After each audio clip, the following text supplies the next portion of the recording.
welcome back to Cast Me to Hell with me, Seb. And with me, Robbie. And this week we delve back into our nastiest of segments, which is the video nasties. Yeah, we are getting nasty, as we discuss. A section that I love doing, because, I love doing the podcast anyway, but a section I really love because video nasties, they're just really interesting in terms of their place in British horror history.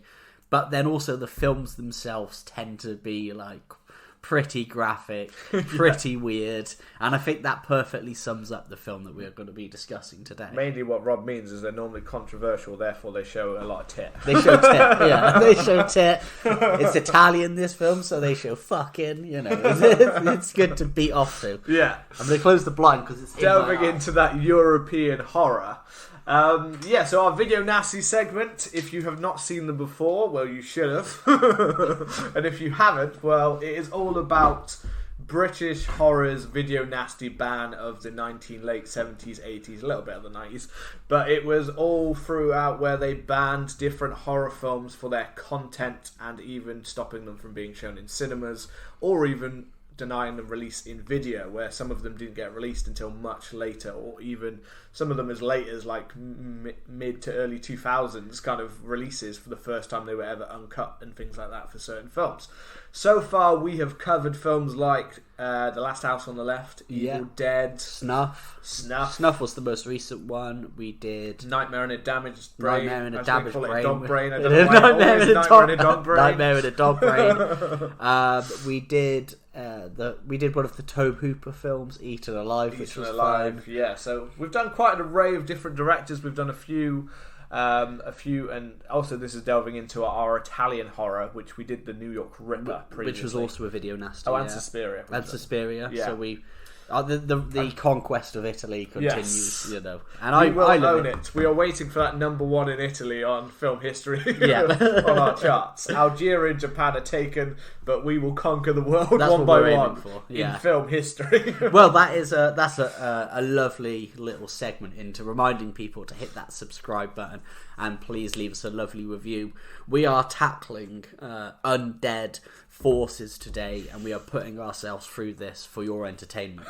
So please hit that subscribe button.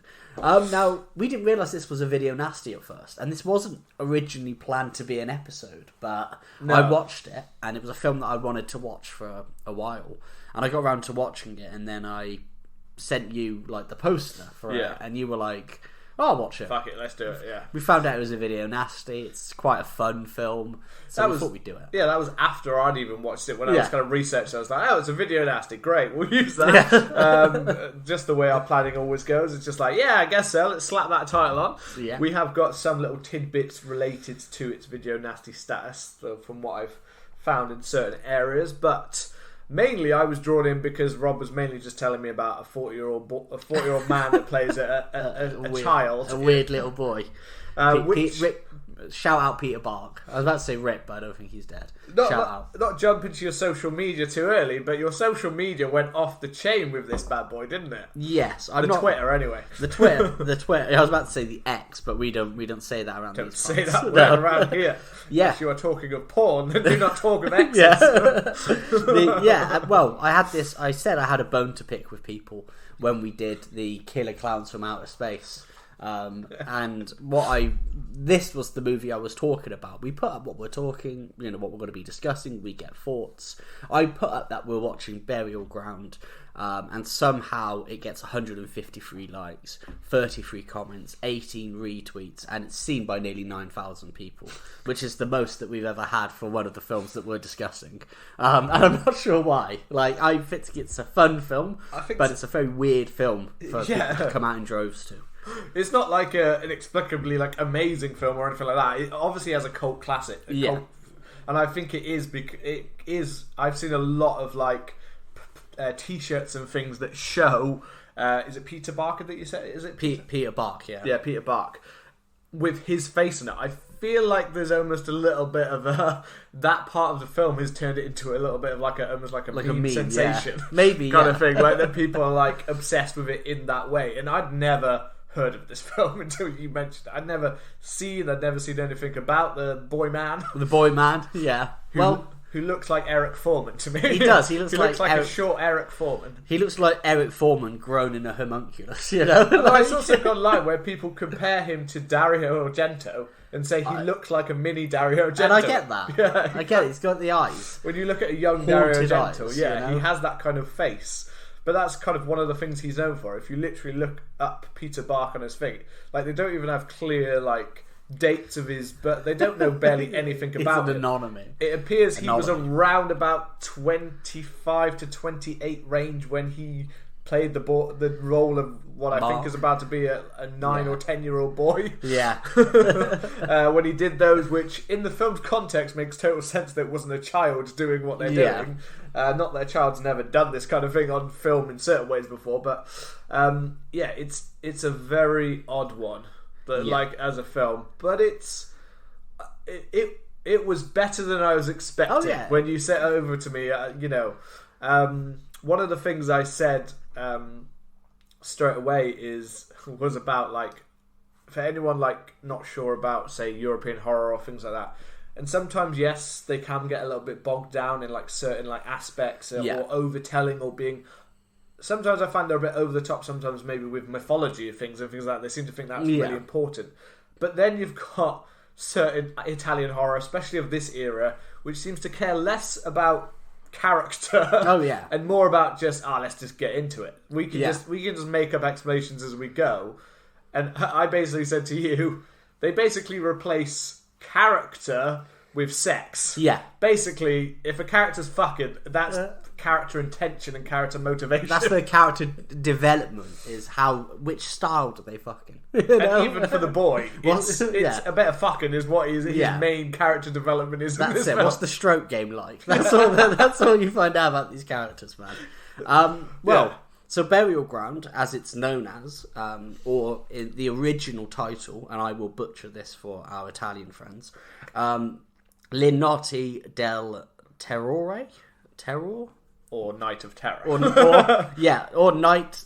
of Terror. Nights of Terror. Zombie horror. Which is the title that comes up on the screen. Yeah, it's very weird. Mine, it didn't say Burial Ground. It's the Nights of Terror for me. Zombie horror, the zombie dead, and funnily enough, what you were saying about like when a lot of Euro horror and especially Italian were just like, let's just make a film about zombies killing people. Yeah. This was also released under the name Zombie Free. And there were a lot of films released under the name of Zombie Free. Or Zombie something. Yeah. Zombie, so obviously the first zombie was, or what was billed as zombie was Dawn of the Dead. Yeah. And then Fulci's, I'm pretty sure it was... Zombie 2. Yeah, he did Zombie 2. But I think it was also Zombie Flesh Eaters. Yeah. And then you had a whole bunch of films just called Zombie Free. Because they all just marketed on how successful Dawn of the Dead had been over, with Fulci's influence in Italy. It had become a huge success. So everyone wanted to turn any zombie movie, basically was just like, nah, you got to give it a zombie title. Yeah, well, I mean, if you look at the poster, the one with like the skull on it, and almost like chrome skull. We were saying it kind of has like a Dawn of the Dead vibe. You've got like a red sun in the sky. You've got like the silhouettes of zombies. The tagline is, "When the moon turns red, the dead shall rise. The gates of hell have opened." I don't actually remember the moon turning red. I mean, I don't. Yeah, I don't think it even that poster doesn't really, I feel like, reflect the actual film itself. What I said that one feels like it's just to be a rip off of the Dawn of the Dead poster, where it literally is just meant to take it. What is the tagline for Dawn of the Dead? When there's no more room in hell, the dead shall rise. There you go. Yeah, so like it is definitely a complete rip-off of that. I don't think they don't. This film isn't like a literal like rip-off of that. It doesn't really share much apart from zombies, and they're not even the same kinds of zombie in this one. Apart from the fact that they have zombies, that's pretty much all that really links anything to anything. It's not trying to be a Dawn of the Dead or something like that, apart from obviously the aspects of people getting torn apart. That's about it, I think. Like it's one of those things where it's similar with Italian horror or Italian zombie films that I've watched. they do obviously have like the whole bioweapon stuff, but generally speaking, a lot of the times it's curses, you know. And in this one in particular, like we're talking about paper thin plot, you know. It starts with that. It starts with the scientist or studying an ancient crypt, doesn't it? Yeah. He goes down there to discover, and he pulls a stone away. Yeah, and he managed to release. I think what they say is like a curse or something. Like it's not really explained. It's basically the idea at the opening. It's a bit. He kind of just goes in there. You haven't really got a clue exactly, apart from the guys walking through a crypt, and you can tell he just looks like he would be an archaeologist or a scientist. Yeah, he's not really. Apart from later, like way later in the film, actually, when they mention about the scientist being there, or when they first arrive at the house and say, I think they name him as a scientist. Yeah. Apart from that, you just assume he is because he's a dude with like a beard, and glasses, and you're just like, it's like Rob basically. I'd be like, are you a scientist of some kind? Like 30 years time. Oh yeah, you delve in some kind of concoctions or potions. I meddle. Yeah, that's what you do. And mainly that's just, you know, I'm an alchemist. Yeah. of sorts, you know. I have that vibe, the arcane vibe. And then it's fair, like that. It basically is the plot, and then you just have him getting surrounded by as they come out through the mud, basically. Yeah, and I like the look of the zombies as well. You know? I like the fact that they actually make it so that basically, I mean, I don't know if it's fully the intention, but it's the way it comes off. So I'm going to go with it. That the idea that basically they've been like in the mud so long that their bodies are basically kind of like partially like the way their skull, when we get later to like some skull cracking action and stuff like that, they basically break apart like they are like dust. Now, like they're clay or something like that. Yeah, which I'm not sure if is fully the intention or it's just the fact that that's all they could do with the effects, minimal budgets and effects. But I actually kind of liked the fact that to me they were like mud clay zombies. Well, I got the impression that they're just like extremely old. You know, like properly rotted. Like properly rotted. Like a lot of them have like quite like disgusting morphed, like it's hard to call it exactly skin, you know. Yeah, like it's very morphed. But yeah, it just like it does have this paper thin plot where they turn up and then they basically the cat's playing with a toy. They basically behind the curtain, they're playing with. They just turn up and like the rest of the cast just turn up. And then they effectively start getting killed off one by one. They start shagging and then getting killed. Yeah, that is basically it. They show up. One of them's like photographer taking pictures of his girlfriend. One of them's like a single mum who's kind of come with her quasi boyfriend / what is he, like a counsellor or a priest or something like that? But he's implied he's like a counsellor or something to do with the church or something like that. He's something, but doesn't he end up fucking her? He fucks her pretty much straight away. Straight away. And then you've basically got a couple who we don't really know much else apart from the fact that they are sexual beings. And the second that the woman walks in the room, the first thing she does is she looks in a box and finds lingerie, and she's like, I'm going to put this lingerie on because that's just what women do. They see lingerie and they must put it on immediately. It just overrides something in their brain. They have to do it. So we basically get her like topless walking around with like lingerie on, and then we also get the boy. I was trying to remember what the boy's name was. Mark. I think. I'm pretty sure his name's Mark. Or is it Michael? It's Michael. Michael, that's it. Michael. Way off. Close enough. Michael, who is clingy to his mum, like he doesn't leave her bed. He looks scared before there is any zombies around. He looks terrified the entire film. Yeah, he's constantly like, what's happening? Why are you doing it? Why is that man touching you, Mama? Yeah, Mama, why is that man touching your leg? Why is he fucking you in that bed like I just got? Like, you know, he's cut like slowly. Like there's a whole scene where she's like, Mama's getting ploughed in the bed by this random dude who's some kind of, I don't know, the boys' counsellor. It's just a boys' counsellor who just starts banging his mum. She's just getting banged, while it also intersects with another scene of the other couple who are in lingerie who are banging at the same time. And the two women looked close enough at the time. I was a bit confused. I was like, because it went from like one scene of them banging, this like guy who's got more of like a kind of, he's got a kind of like white fro. Yeah, there's a dude with a kind of white fro. You know, there's a Burt Reynolds kind of looking dude. Kind of favourite character. Yeah.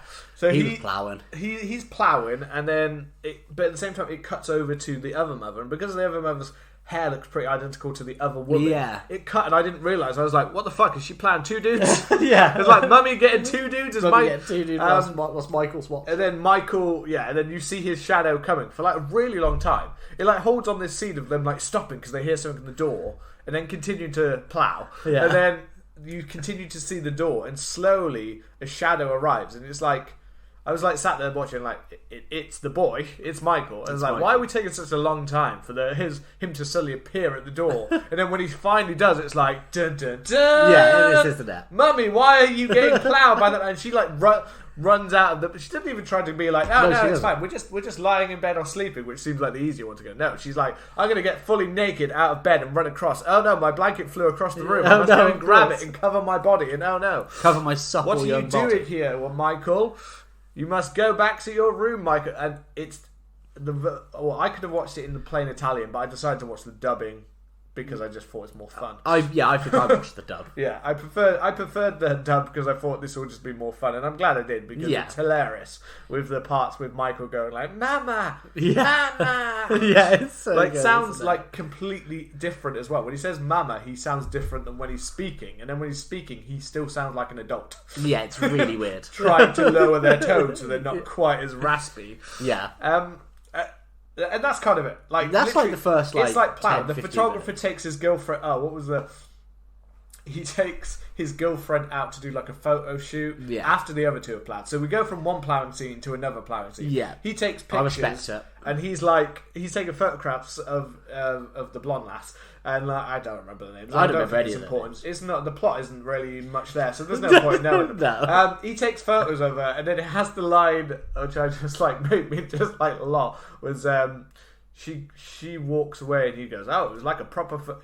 You're like a proper model at this point. You're doing so well. And she's like, does that mean I deserve a raise? And he's like, well, you're getting this raise, but it's from me. Yeah. And I was just like, what the fuck? This is the kind of dialogue they have. It's just like, you're getting a raise from me. Yeah, it's so good, isn't it? Like, you're not getting that kind of raise, but you are getting a raise. It's so funny. And then they're just ploughing. Yeah. And while this is all happening, I think we slowly get a couple of shots of the zombies coming out of basically the cave or the wherever they have. And then that's it. Basically, I think the first ones to get attacked are the photographer couple. Yeah. Because they come while they're outside. Yeah. I'm pretty sure we'll just call him Burt Reynolds. I'm pretty sure the Burt Reynolds dude and his wife are then outside as well because they start like messing around again. Basically, they've just come from the fuck. And it looks like they're about to go back to more they're round fucking. for round two. Because you have outdoor fucking. You have two different strands at this point. You have like the two couples featuring Burt Reynolds and the blonde lass, and then you have Michael, his mum, who's pretty hot, and then the counsellor who is at least like 25, 30 years older, and he's just randomly got a gun. Who? Burt Reynolds? No, the counsellor. Oh yeah, because they like the zombies end up coming into the house. I remember this because they kind of like they're both happening at the same time. Yeah. So the zombies come into the house and he's shooting them, and then the zombies get him, and they do that classic like they just take him down, and then you're like, oh, that's it, and then they're just like playing with his guts and pulling the stuff out, and then Michael's just watching. Yeah, like his eyes, as the scared eyes that he has throughout the whole film. Like, Mama. It's the other thing that makes him look like an adult because he looks like he hasn't been to sleep for like 2 weeks. Yeah, like he looks like just like most of us at this point in adulthood, whereas like those bags are like deep. He's been working in an office job for like 6 months, you know, and then he's got this little like, role.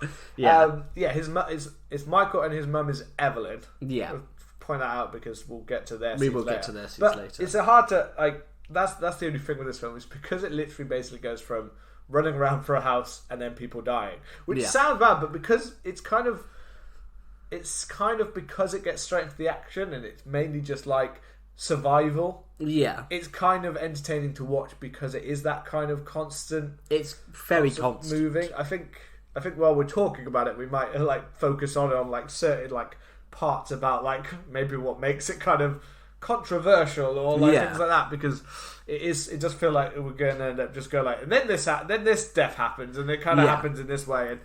And I think we said about the zombie designs. The one thing I found throughout the film is that they seem to change their abilities throughout the film. It's weird, isn't it? Because they start off, and there is the scene where she steps in the bear trap. Yeah, that's a real cool scene. And you have like the zombies crawling out of the grave. It's a bear trap, by the way, in a place that doesn't look like it needs a bear trap at all. Like it's not like right by the woods bit. It's once they're back, it's like next to like a nice little fountain. Yeah, like where Burt Reynolds and that were going to do the fuck, I think, against the fountain. Yeah, it's really like weird right next to that. It's like, why did you put a bear trap next to the fountain? Is there a lot of bears that come for a little drink there? Maybe, but it just seems like some random place to do it. But anyway, she's in a bear trap, which is really cool because her partner, who I think is called Peter, I don't know why his name's coming to my head because I think she shouts Peter, so it's stuck in my head. But he's trying to help her, and at the same time, guess who pops up? Yeah, zombies. Hey, the boys. And then he's like wrestling one, and I love one thing I do love about Italian horror, and particularly zombie horror from Italy, is you gotta respect the Italians' determination to just standing in spot and screaming, it happens all throughout this film. A zombie's approaching somebody and they just stood there screaming, just stuck, just froze on the spot in shock, not running away when you've still got plenty of time. You've got loads of time because these guys are slow as fuck. Yeah, they are. They're like slowly approaching them, but instead like he stands there just staring, and then she stands there screaming, and doesn't stand there. She's on the floor with a bear trap on her leg, so she's got an excuse to stay in one spot. But he goes over to try to help him, but then it's just the fact when they come over, these are shown to be really quite like rotted. Like I said, almost like the mud or clay has almost imbued itself into their body. Their body. If you open them up, it's probably mainly like clay and mud at this point. Yeah. So when they grab him round the throat, part of you in your head's already thinking like, these must be like weak as fuck, really. Like you should be able to break those arms straight off and walk away. But he's getting like choked out. Whereas later on, or even like a few minutes later, we show that actually they're not that hard to basically bust apart. Yeah, like they're quite easy to like pull parts off of them or things like that. But in this scene, he's there like, I'm dying. Like he's literally going to die. When Burt Reynolds and his lass appears. Burt Reynolds just fucking whomps him, doesn't he? And I think, like, Burt Reynolds is the man in this film. I know it's not Burt Reynolds, but he's bad. He doesn't have a Wikipedia page. He's in the Italian Burt. Italian Burt.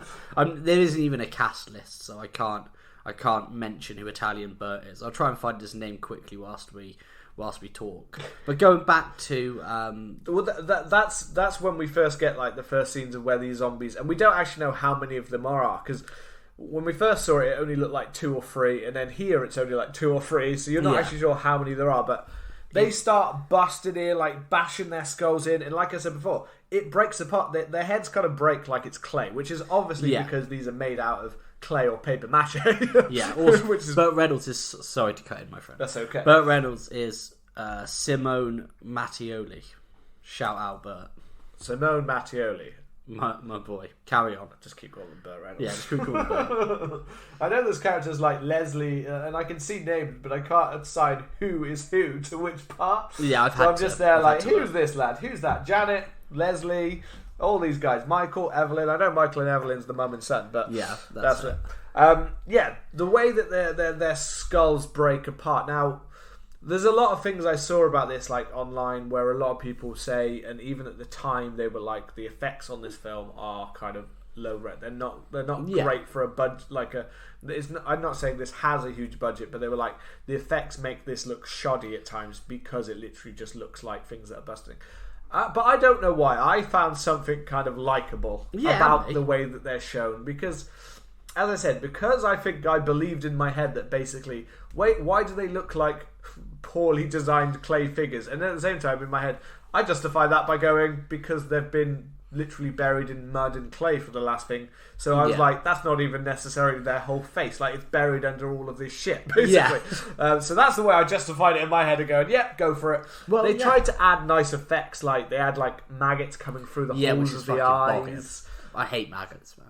They add some like blood effects at time, or like mud. So like when they get shot or stabbed, it's like green mud. It literally just looks like it looks like brownie kind of mud just flowing out of their bodies again, which to me just made me think, because they've lived in mud for it. They're mud zombies. I mean, I thought that the effects were quite cool. Like you said, it's 1981 when it came out. That's what I mean. I think it's because it's after. It's because it's after. This is after Night of the Living Dead, Dawn of the Dead, even after.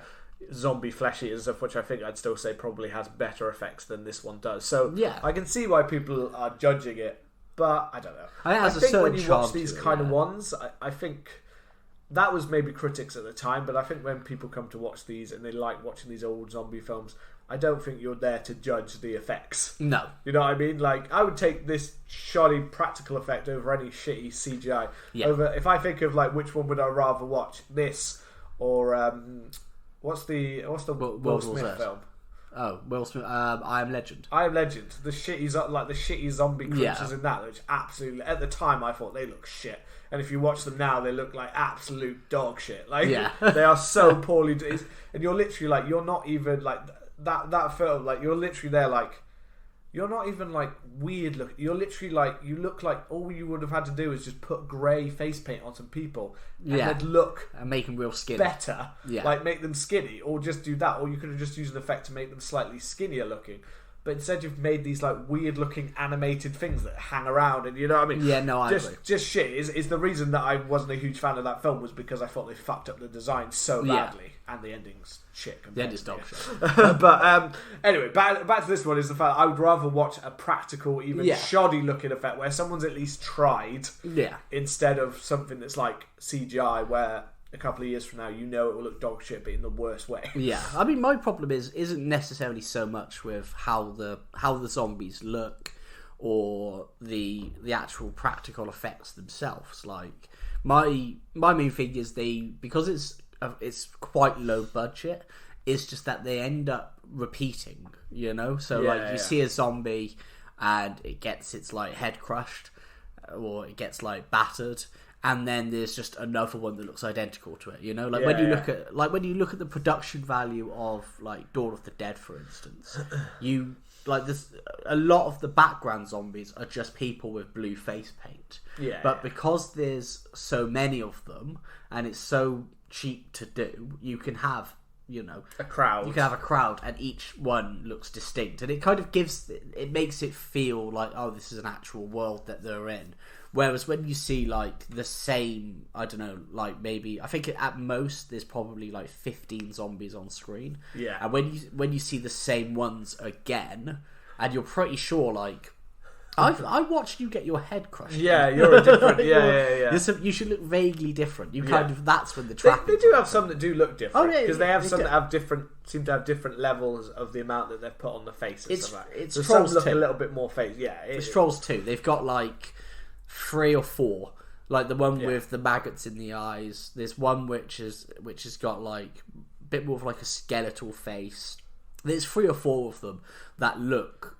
Are very distinct. When it's the priests or the month later, they have slightly because they've just added a little face paint or a little bit of the mesh onto their face and whatever. But yeah, they are made, and you do notice the same zombie that pops up again because obviously for cheap budget they've decided. Like, the ones that are bashed in, obviously, that's just like a clay model that they've just bashed the end. You know what I mean? That just cracked, because you don't see any blood or brains or stuff when they crack the heads. It literally is like if you went outside, found some hard mud and just broke it. That's it. That's the effect, basically.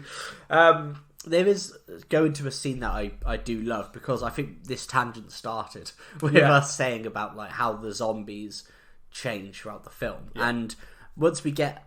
after the first reveal of the zombies coming when the main cast all go into the house and they kind of secure that up. That's a lot of the film, basically. That's a lot of the film. Once they're barricaded in the house, isn't it? We see like the zombie lads come back, but this time they've got weapons. they've got like scythes and stuff like that, which is quite cool. I thought, you know, it is cool, but like that's the thing. There is no continuity to how these zombies are able to do this stuff or how they're able. So it gives that idea of things that Romero even went into in the later kind of as he went into his trilogy of is that they do start to have like action stuff, whereas these ones seem to be able to actually hold and do things quite. That straight away they're able to do these things, so they are more on a higher functioning in some ways, but then in some ways, some scenes they seem like they're not because they're literally just mindless, like walking slowly kind of thing, and then suddenly it's like we've got a scythe, we can throw things. Well, this is real. I think it's because it's the Italian zombiness of this is more like mythological. Because there's another film that like a series of films that I've started watching. And it's the Blind Dead series, and it's very weird. I think it's Spanish, but in the first one, Tombs of the Blind Dead, the zombies are blind, so they tell where people are through sound and stuff like that. But that doesn't stop them from fucking riding horses and stuff like that, you know? Because in their past life, they're old like crusaders. So they have this thing of like they know how to use tools. And mentioning them throwing things, this is when. One of the deaths that I fucking loved in this film comes in with the maid, where I love that this has happened, and they're just like to the maid, "Oh, could you secure the upstairs?" Whereas I'd be like, "No, like I'm not your maid anymore." She was that's what I mean. I was still like, they're all terrified. The maid was terrified earlier when she saw that someone had when the councillor dude got killed. She was freaking like terrified. And yet she's like. Yeah, I'll go check upstairs, make sure no one's there. It's just, her death is such a weird... I had to like go back to it like 3 times to check what the hell just happened. Because I thought that one of them had like popped up alongside the door and like basically like hammered a nail into her. Wasn't it? The first time I didn't know why she wasn't moving. I was like... Why are you stood there screaming? I just basically like we said before. I was like, it's Italian. So you just stood there screaming. I was like, I didn't know she had a nail in her hand because it only showed the shot once. It only showed it when it happened, but it doesn't go back to that shot. So she just stood there screaming, and I'm like, close the blinds and walk away, woman. Like get away. Like they're not even next to you. They're on the ground below you. So how the hell are you? And then I had to go back again, and I still missed. Somehow I still missed, because I figured the effect, I still missed that you said that it was, they throw basically whole huge nail through her hand into the blood, which is cool. It's really cool, but it's fucking weird. It is weird. Because this is the main scene that they really use tools in anyway. Like they do some things in a couple of other towards the end, but mainly this is the only scene where they've got, which is why I think it throws it off, and why, as much as you're justified with the whole like mythological, in part of me in my head is just like, they were just making this up as they went along. It's just, that's it. It's just like, this is a cool scene. Yeah, this is something cool to do with. Let's do that. well, this is what happened, right? So she goes to close the shutters on the window, and I was watching it, and then you see like kind of level with her, almost like hidden in a tree or a bush. You see a zombie. That's why that's why I thought they like nailed it or shoved it into her hand, not through it. Well, I was like, what's he doing there? Like, this is really weird. And then, like, as she puts her hand out, you see it get thrown quickly. And it impales her hands as she tries to try and do it. So she's stuck there, and then they're really fucking sneaky lads. It's just the one hand, though. I swear it's not both hands. It might be. Maybe it's just the left hand. Maybe it's just the left hand. Yeah, I think it is. And then again, why I was there, like thinking afterwards, I was like, "You've got." I'm sure the other hand wasn't there. I think you're. So I was like, you're right. Again, you're screaming, and this is Italian, so that's why they're doing. But at the same time, I'd be like. Pull. You can see what's coming. Pull it out of your hand and go. But it is real cool, you know. They raise the scythe and then they kind of like put it over her and slowly her bring it down slow, as well. Because you see it like slowly, like the blood pouring around the back of the neck. Yeah, it's real gross. Yeah, you do get to fully see it like kind of going down in that kind of cool effect. Yeah. And obviously because they're just showing the neck, it's an easier effect to do because they can just show that going through. But it is really cool. And again, I can see from a Video Nasty point of view, I can see why some of these scenes like that would be definitely. kind of bad. I don't think that these are necessarily the main reason why this film is bad. I think there's a certain odd scene that is the main reason I can think of. But yeah, this helped. scythe coming down like is quite a graphic, gory kind of scene because then you kind of just see her head, like her head falls, and they start like going for it, don't they? They start like diving for that little bit of head flesh, fucking head, and then her head's just there over, and then that's when Burt Reynolds or Simone or whatever his name is, Simone, when he's like, you know what, he comes up to be like, the maid's not come back because we sent her on the death mission and she hasn't returned, so let's go and check on the maid, because suddenly I really care about, like, and he is acting like he's really like bothered at first. Like they're all like, where's that maid? Where's not like a bottle, like a, oh no, where's the maid gone? What could have happened to her? It's like someone else in the background. You sent her to die. Yeah, you sent her, my friend. Like, what's wrong with you? You sent her. I will go and check. It's not like that damn maid's not getting my breakfast yet. And then he decides, when he sees her dead, he's like, I'm just gonna push you out the window. Fair enough. It's like he just pushes her, and then he's like, oh no, her hand is left and dangling from the. They pull. Yeah, and then slip through. It's really cool, man. Yeah, it's a real cool it's scene. It's a cool death, and then he quickly tries to do it. And they do notice him a little bit, so he's like, oh shit. He's like, oh, see you there, lads. Before they start throwing more nails at me. Yeah, it's real. I don't know. It's just like a real gross scene. It is, yeah. And then they storm into the library, and it's just kind of like this like slow escalation, because it is like room by. So they manage to start breaking their way in. This is around the time. This is when we get the scene that I'm on about. That I think is the inappropriate one. So we've talked of Michael and his mother Evelyn. Yes. They have an oddly close. He does cling to her fairly closely, but until this scene, it's not quite as odd as it gets. No. So Michael is cuddling up to his mummy when he tries to get some tit. Basically, he tries to pull at her breast, and her breast does pop out at one bit. A little tit there, and he's there, and basically he's like, "Mummy, I want to suck your tit like when I was a little baby boy." That's basically I used to do that when I was a baby boy, which is one for him from, I guess, a Freudian kind of thing, or like a child that's scared. I was like, oddly enough, I was like, that's not making it too weird, I guess, in some ways. It's weird as fuck. Yeah. But what I'm saying is the idea of a child trying to do, but the fact that this is like a 20, 40-year-old looking man who is trying to do it adds an even extra weird layer. I'm not saying that is not a weird thing to do. I'm just saying like a Freudian kind of thing is like, makes sense. But then what he does next is the additional, like, the cherry on top of this.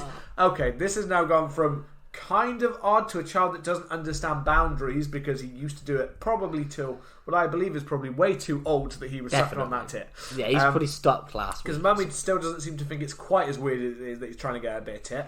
But she does push him away. It's when Michael decides that at the same time he's going to slide his hand up her thigh and reveal her underwear, and he tries to then get his little fingers to slip in there, doesn't he? He tries to slip in his mum. It's so fucking gross. It's so weird. So this is like a 9-10-year-old boy who's not only feeding trying up his mum. He's not only trying to suck the tit, but while he's sucking the tit, he's trying to get little fingers in. Yeah, it's so fucking weird. And he's like, and luckily Mum has the appropriate, but Mum has the gumption to be like, this is like Italian psychology, basically, of like. Yeah. This is what we mean by character development in this film, is basically their sexual actions define them. And this is not the only Italian film where I have felt that this is the case, where it basically is like New York Ripper had a bit of New this York too. had a lot of it. You know, this is the case of basically it's like it's essential. We don't know anything about the characters except the fact that they have sex, or they are constantly wanting sex. And that is apparently what all Italian thinks of, is they just want the sex. Yeah. But yeah, Mum slaps Michael. Understandably. He needs to. That boy needs to learn a boundary right now. You tried to finger your mum. He needs a slapping. If anything, she didn't slap him enough. No. She should have just beat him down. Yeah. Like, that is not right. You are a sick child. You deserve this. So weird. But after he tries to bang his mum, Michael runs off crying, like, Mama, no! He's like, Mama, why? When I was a boy, Mama. I used to suck your tit, Mama, when I was a boy, but now you won't let me suck tit, so I'm going to run off and find something to do. And find another tit to suck. And Mum's kind of just like, alright, off you go, but at this point, they don't realise there are any zombies in the house. So she's thinking he's safe enough. And at the same time, this is when we get... I don't know what her name is. The other woman. Leslie, maybe? Leslie, that's it. I think it's Leslie. Burt Reynolds' partner. Burt Reynolds' love. And she's going off to hunt for... I think it might even be that she's actually going to look for him, because he's gone off to do the barricading up. Maybe, She goes to look. And this is where we've already had a few shots of maybe the zombies are getting their way in because they're like banging against the kind of library downstairs. You can see the door next to it, the room next to it is getting like the windows smashed. But because they're all in a different part of the large mansion or whatever, they don't recognise and hear that noise. And this is when she walks past the window, and so at first you don't quite see it, and then the zombie's face appears and then smashes and grabs her through. Yeah, and they're trying to grab and pull her, and they're like, she gets some scratches at her face to start with, and they're proper going for it. And as the window's broken, now you don't actually fully see it. This shot, you see her like get pulled towards the glass, and you see a part of the glass like scraping through her face. Chin, or a cheek, maybe. I think the part that I didn't clearly see was the fact that you see it scrape across her face and a little bit like kind of cut around her, but it didn't seem like it was enough to kill her. It seemed like it was more like hurt her. Yeah, because I was expecting her head to get like zombie flesh eater style, like shoved into it, like when the eye gets in zombie flesh eaters. That's what I was expecting her head, but she doesn't. She kind of it closes in on a close up, and you do get a really cool effect of like the glass cutting through her face. Like you get a little bit, don't you? But then she hits the ground. You think she's not fully dead though. They've just injured her. But I think what we don't see is that I didn't see the zombie bite her, but I think that's what is implied. It's implied, isn't it? So we have the classic zombie bite leads to, or is she dead and that's why she's been reborn? I don't know. It's hard. You don't see anything that looks like enough to fully kill her, does it? No, it doesn't look like enough happens to her. But I think they imply like the glass going in her face. It doesn't.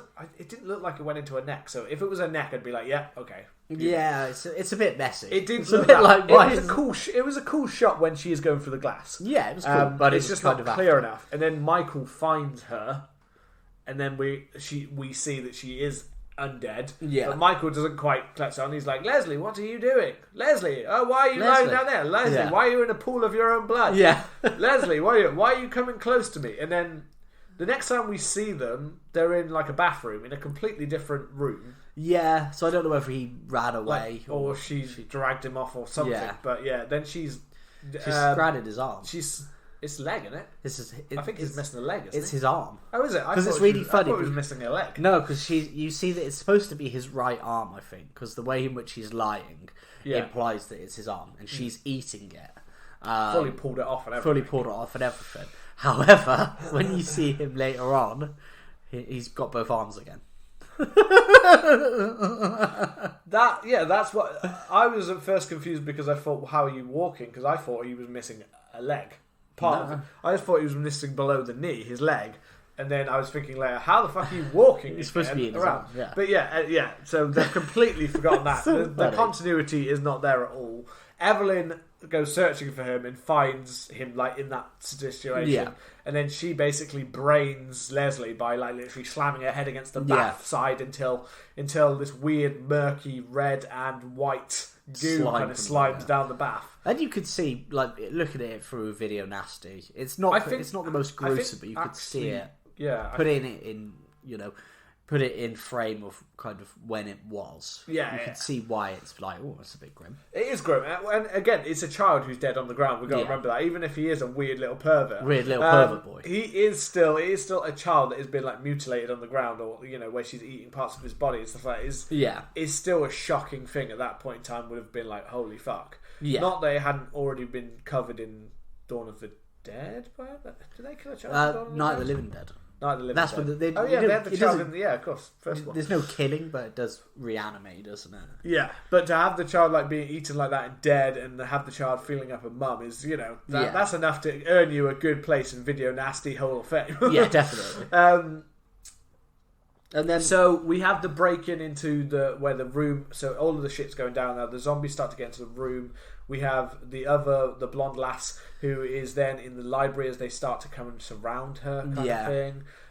We get another scrap with them, don't we? Yeah, and they're all like searching, and they managed to get out of the way. Does one of them die in this scene? No, I think they all get away, don't they? Yeah, I'm pretty sure at this point. Because Michael's rip, Leslie's rip, the maid's rip. This is when they escape off, don't they? They manage to get down to like the basement or something where there's a little monastery. I think they run out. They run out of the building to a little monastery that's across the way. and they think, oh, the monastery, so they'll be protected because it looks like at first like it's locked up. So they think, oh, inside, and that's when good old Burt Reynolds goes, I'm going to go and find Evelyn's alive. Evelyn's alive still at this point. She's like looking fucked up, like what the fuck, my boy's dead. Yeah, rare. Michael's rare. The blonde lass is looking after her, and we've got the bloke I think is called Peter. Yeah, I think, and he's still going. He's still there to fight while while Burt Reynolds goes off to the monastery, and that's when we see the zombies of them. Like they turn. He thinks he's talking to the monastery to them, like, I'm here, can you help me, kind of thing. Yeah. Like, none of them are looking, and then they all turn up to which is quite cool. Yeah. You know, and then they fucking gobble him up. They pull him apart. Yeah. They literally like pulling at him.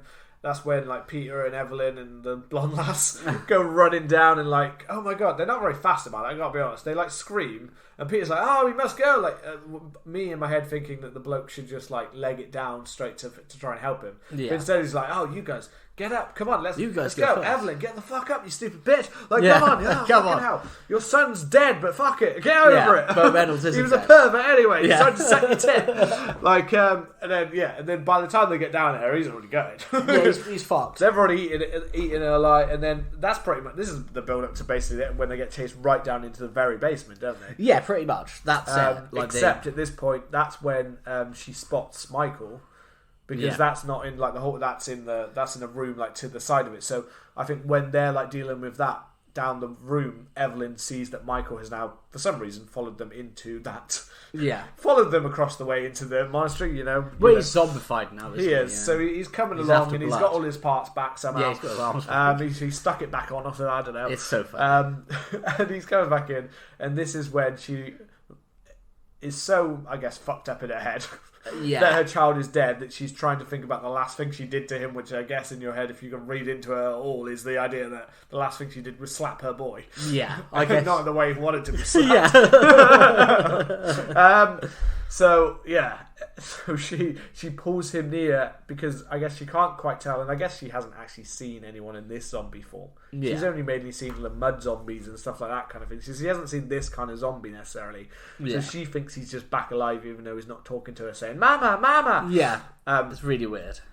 So what does she do? She decides to indulge the last thing he wants when he nuzzles into her breast. Yeah. By pulling out her breast and going, yes, suck on my tit like you used to when you were a baby boy. And he goes for it. At first she's like, and then the weird thing is that she looks almost like sexually happy about the fact that he's now sucking It's on her really tit. weird. At first, you see like it proper like rip the skin away. oh, It's you real. do. It's But at pretty first she gross, looks isn't like she's like, yes, there, my boy. Now you're sucking on my Yeah. tit. And then suddenly she screams because, oh shit. And he tears away her tit, which is what I have from the kind of the cult rounding classic of horror. Yeah. I've heard that this scene is known as a cult kind of one because the zombie tit sucking. The zombie tit sucking is fucking, and then she dies from that, even though you definitely wouldn't die from having. I don't, she's not greatly bleeding out or anything like that. No. So it's But just it's fucking the weird, skin's isn't it? kind of just been ripped away with a bit of the tit, a bit of the nip's gone. Well, the nip's gone, but so she kind of just collapses. I think maybe kind of from a more shock kind of thing, but yeah, she's dead. I don't think we don't see her in zombie form again though, do we? I don't think we see her. So she as far as just, we know, the rest of collapses the to the zombies ground, walked yeah. by and went, free meat. Or maybe they thought free tit. Yeah. And then they're all kind of gathering round as the blonde lass and the bloke I think's maybe called Peter. Yeah. And they are trying to fight their way out. She's getting surrounded. He's fighting his way. The counsellor dude just randomly comes back now. Yeah. Again, his guts were ripped out, and it didn't look like his guts were ripped No, out either. I He's think just his walking shirt's back still in. on. I think his red shirt's fine. When Yeah. it's like, they opened up your stomach. Yeah, they gobbled your guts. Yeah, and now he was just walking in like he's just the same dude, but with feeling like, yeah, here I am. I've just noticed that the lass, I've just come through, I've just sucked some tit. I saw some tit. I saw some tit I saw on the way some through. tit getting sucked. I thought It there might be some for healed me. my body, just Yeah. like that. There might be some action for me, you know. And we have the kind of doomed ending where basically they've led themselves down to a basement and there's nowhere to fucking go. No. And there are zombies just pouring down the stairs, more than I think we've seen at any point. But then I guess we've also got the monastery zombies now as well that are part of that. Yeah, which is the monastery zombies are cool. And this is the other time they use a tool and use their strength to use it, because they then get the hand blade. Yeah. They turn it on and they start dragging Peter towards it with his head. Yeah. Which I was not gonna lie, as like a horror fan of his, like I was rubbing my little hands together, like, come on. Go on, do it. You know it's coming. This is it. You're going for a dark ending because she's surrounded. She's screwed. They're already going for it. Her leg's still fucked because she got a leg in a bear trap. Although she only ever had she had a bad bruise from a bear trap. It's very weird. She had a bad bruising, and it wasn't it was onto trousers. So she definitely had a good old slice into her leg. But instead she just had they show it at one point when Evelyn's trying to help her, and it's just oh, it's a bruise. Yeah, it's pretty weird. That looks badly bruised or sprayed. It's no, your leg should be fucking at least partially dug into. Yeah.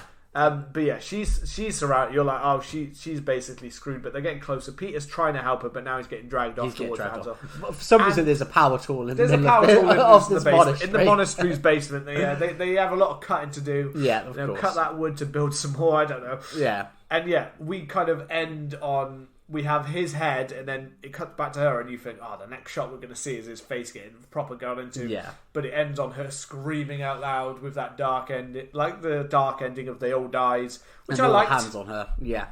I liked that. I'm not going to lie, I was kind of hoping to see what that saw was going to do to him. Same. Because all the other, they had shown a few shots where they'd closed in, on flesh being cut or pulled or things like that throughout the film. So they had some quite shocking ones.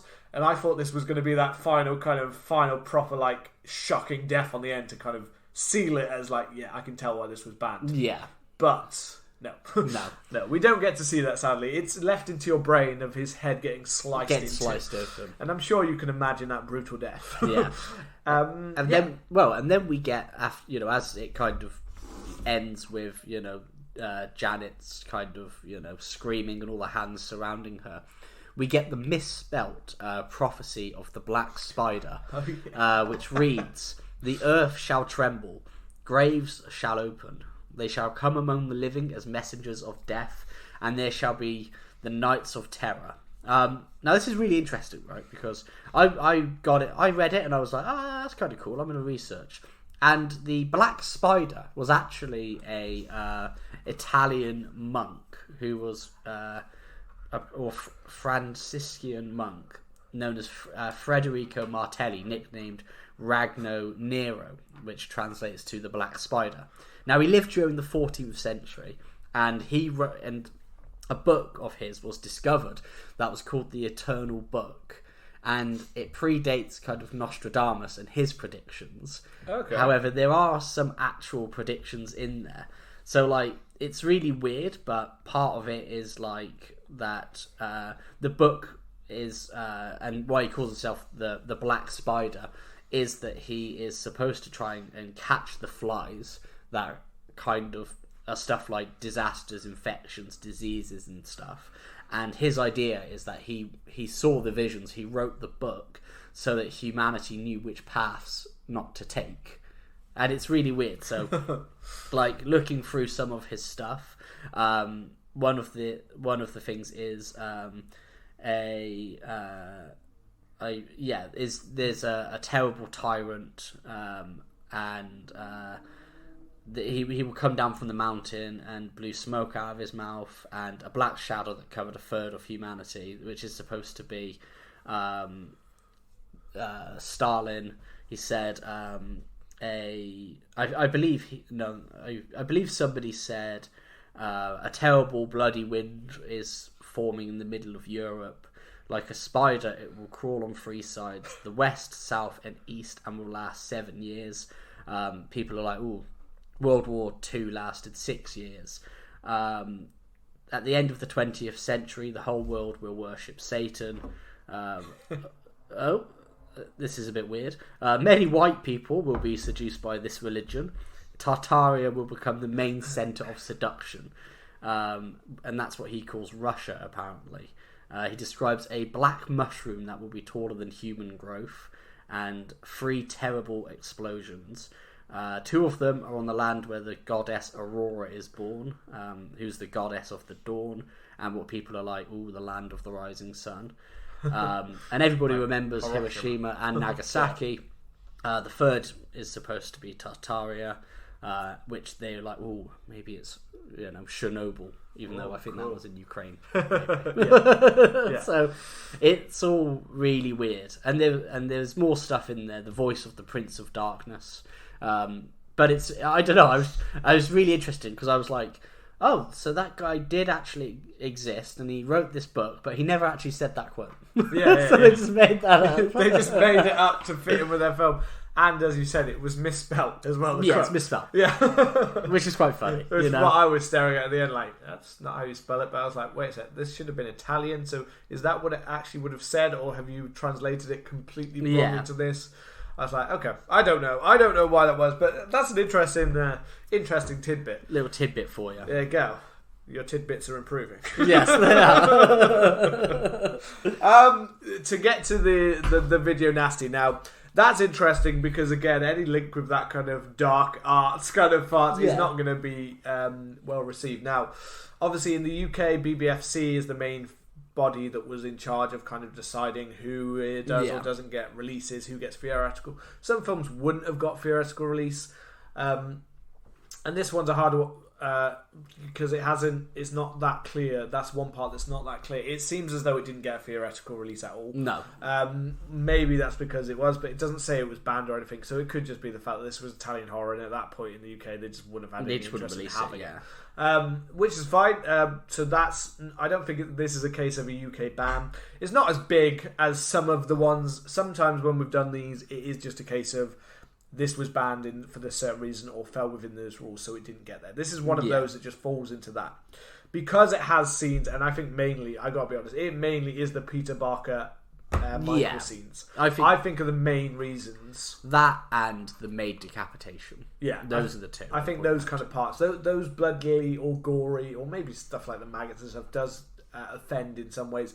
But nothing as offensive as all the stuff with Michael. The Michael stuff is truly inoffensive. You know, it's not that this is a hugely overly gory kind of one anyway, but it does have a few of those scenes that do, warrant it being like, you could see why they'd be like, no, you're not having that. But if anything, it's the Michael and the sexual scenes that I think are the ones that are more likely to get people. Those scenes of sex, those scenes of things. Those are the distasteful things. They were like, no, children shouldn't get to see this. Well, no, children shouldn't have got to see this anyway. That's why it would have been a 15 or an 18 banning. Definitely an 18 because of the sexual stuff. But instead, no. So, the original, it got a UK video release. Okay. No theoretical. On the Apex label, known as Night of Terror at the time. Okay. Nights of Terror, sorry. But it was heavily cut before they could release it. So 10 minutes and 6 seconds of this film. And this isn't a very long film. No, it's 85, 82 minutes maybe? Yeah, it was 65 minutes in length once they did the cut. Ooh, wow. So what they did before, and they cut a further, then they cut, so they started with 10 minutes, and then before they could put it to the BBFC, they had to do that. And then once they gave it to the BBFC, they had to cut another 3 minutes and 11 seconds off. They removed all of the gore and literally like a 65-minute film by the end. So imagine this, basically you've got a zombie film and you take all of the gore or any scenes of dread away is what they did. So basically just imagine taking that. Apart from, you see the zombies, but basically they never do anything to tack, pull or things. So the maid scene, completely gone. Yeah. The glass scene, completely gone. Any scenes that were kind of overly done. So I think sex scenes were still in there, but a lot of the Michael stuff wasn't. That's gone. Michael dead in the bathroom, gone. All of that stuff gone. So this film, there's nothing left. No. You've got basically a zero plot with some zombies roaming around who never properly attack anyone. No. Or basically it would have cut off the second they surrounded someone, that was it. Yeah. So it was heavily neutered, man. That's what I mean. And I also remember at the same time, because this is so like destroyed by critics, some of which were from the time. But I do wonder which version did they see, because I'd be like, this is shit. Yeah. If all I saw was, not amazing looking zombies and then no blood, gore or any of that shit, I'd just be like, this is shit. Yeah. This barely counts as this is pushing for a feature length film. This is that's over short film territory. You know what I mean? That's such a heavy edit, man. That's what I think. This is the most edited I've seen so far of any of them. Yeah. Which is crazy to think, because there's a much more controversial parts, from some of the other films. But yeah, this is the most, and it's also not as gory as some of the others. No, definitely not as like. So they went harder. I think partially because I think to avoid, I think this is like further into the 80s, because this is 86, this is later in the game. It almost sounds like the video label, because they did the first cut before the BBFC even cut it. It almost sounds like the video label was so scared of what would happen from the video, and the fact that they're going to release it. But remember, when they release stuff, obviously that would be detained and they'd be told to stop making it. But if they've already made it, think how much money those video labels were losing.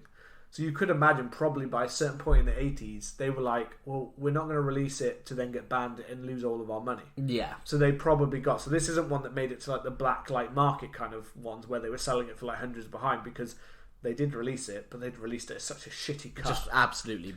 Which is another reason why I feel like a lot of people probably never heard of this film, because maybe if they watched it, they were like, that was dog shit. That was the most dog shit hour and 5 minutes of my life. Yeah, nothing happened. Add in the credits, and it's literally like an hour-long film. It's like, that's the shittest hour of my life. Yeah. And it was not until 2002 release, and it was released as The Zombie Dead. Yeah, well... And they saw all the BBS waived and fully restored to the original version, except for one version where the only thing that was cut for some reason is a 4-second shot, I think is Burt Reynolds, where he turns around and falls against the shutters, which I remember that scene in the film, because he gets kind of flustered, but for some reason that's not in that's not in the DVD release. Yeah, that's not even got. It's just they don't want him to look silly because he's too much of a badass. He's too fucking class for that, isn't he? I think we'll go over to the social media lounge as per. The big one. Yeah, the big one. We always, put what we're watching up, what we're going to be talking about. This wasn't originally planned, so I'm just going to be rattling some off because we got loads. You can find us on Twitter and Instagram at CMTH Podcast. Spooky Metal Leaker McSpookface said that they have it on Blu-ray and it's penciled in for the Spooktober challenge.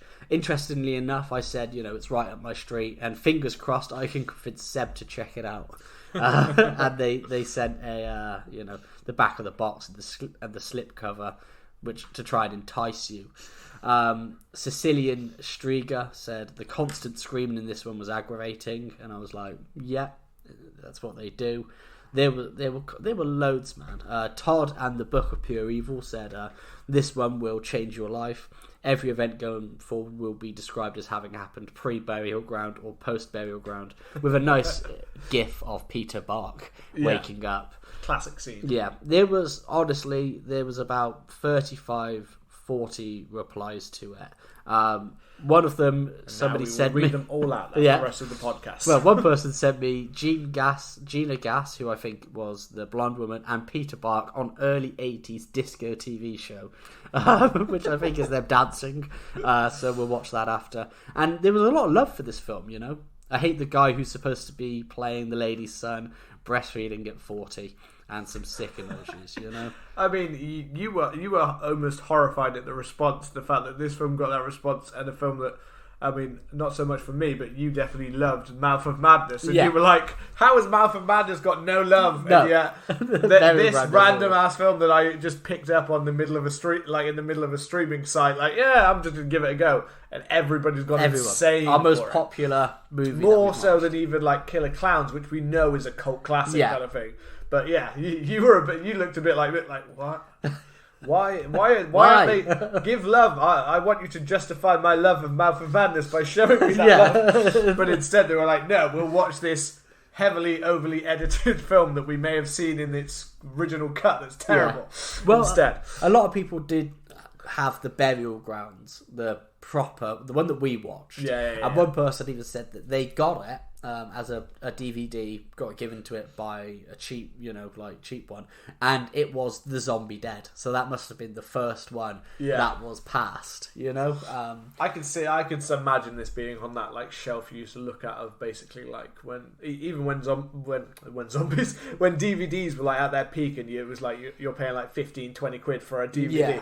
Like, which and now you think of that and go, oh my god, how much money do they spend on all these DVDs at one point when they're worth like a penny now? Or not even a penny, they're like throw them in the bin. But I can imagine it on that shelf of like things like Halloween, Season of the Witch, The Night of the Living Dead. Not to bring it around, but they were all like out of copyright ones where you just see the shelf full of like, these are the ones you can get for £1. Yeah, that's it. And that it's that one of those like shit. But yeah, I mean, I was pleasantly surprised. I can see why it would be a video nasty, as a lot of the grimier horror of that time, and especially European, Italian horror, is so sexualized that I understand basically why half of the video nasty list is Italian horror of that time. Yeah. But I totally get why this was. I'm not saying it's not the best. It's a fun little watch, and it's great for a laugh at some points because it's like terribly bad at points as well. Yeah, definitely.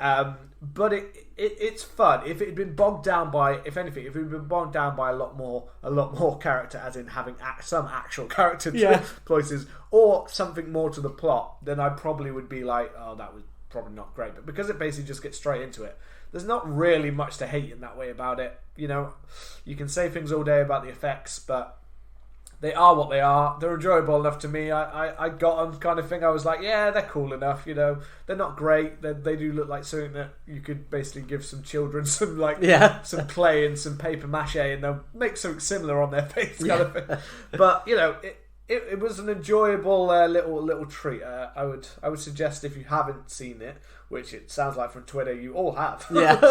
But if not, then, you know, check out Burial Grounds. What do you think, Robbie? I agree, man. I mean, I'm glad I watched it. I'm glad we just decided to do an episode on it. I'm always up for watching Euro horror and, you know, particularly weird Italian horror films. And I love talking about them because they're so fun.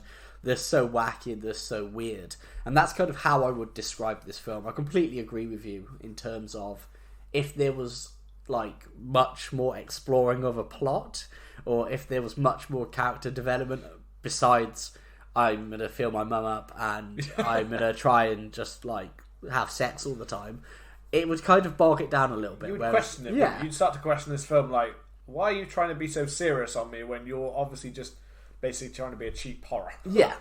And it scratches that itch of something weird. Scratches that tit. Something a bit gory and a bit brutal. So yeah, you know, I'd recommend people checking it out.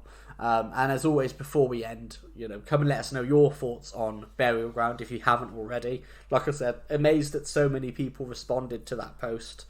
Keep it up, please. You can find us on Twitter and Instagram at CMTH Podcast. Please remember to leave us a lovely review and to kind of write us a review and subscribe. Mess that up then. Or rating. Fucked it up. And please hit that subscribe button. We will see you shortly. Take care. Bye bye. The nights of terror are over. We have saved you. Bye bye.